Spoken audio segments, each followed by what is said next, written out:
Simula nga nang lumipad papuntang US at mag-for good doon, ang soul diva or singer na si Jaya ay hindi naman naging madamot ang magaling na singer sa pagbibigay ng update sa kasalukuyang kalagayan niya sa US.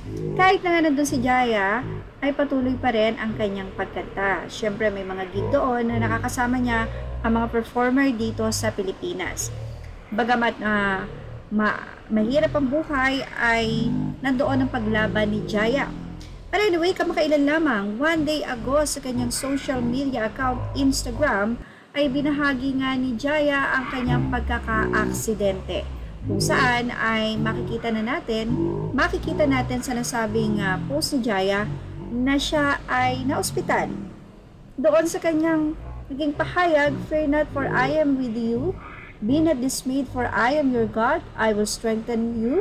Yes, I will help you. I will uphold you with my right hand."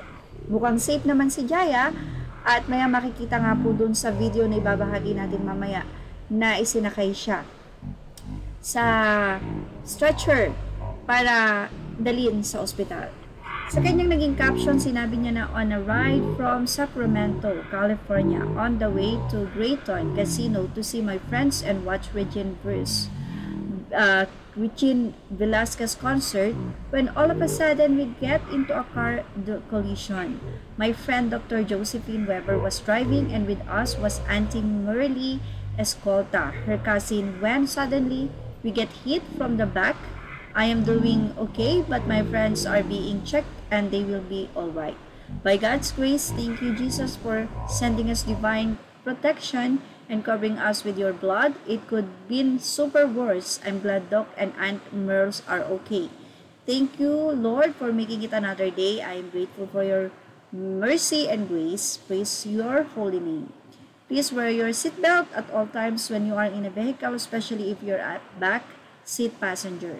So, yun ang naging paalala nga ni Jaya. So, makikita nyo po doon sa video mamaya, yung sasakyan at yung nakabangga. No, buti na lang talaga ay safe sila Jaya at ang kanyang mga kasama. Narito po ang nasabing video na ibinahagi ni Jaya sa kanyang Instagram.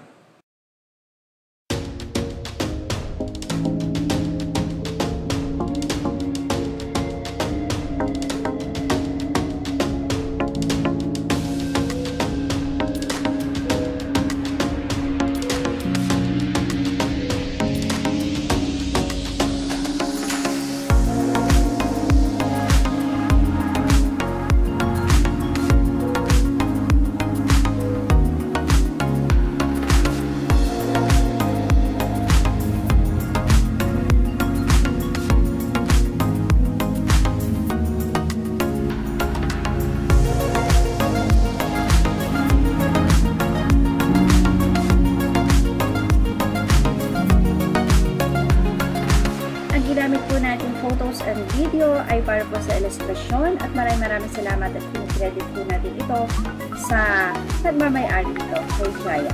At yan ang ating Mr. Vlog update. For more updates, tutok lang po and please subscribe.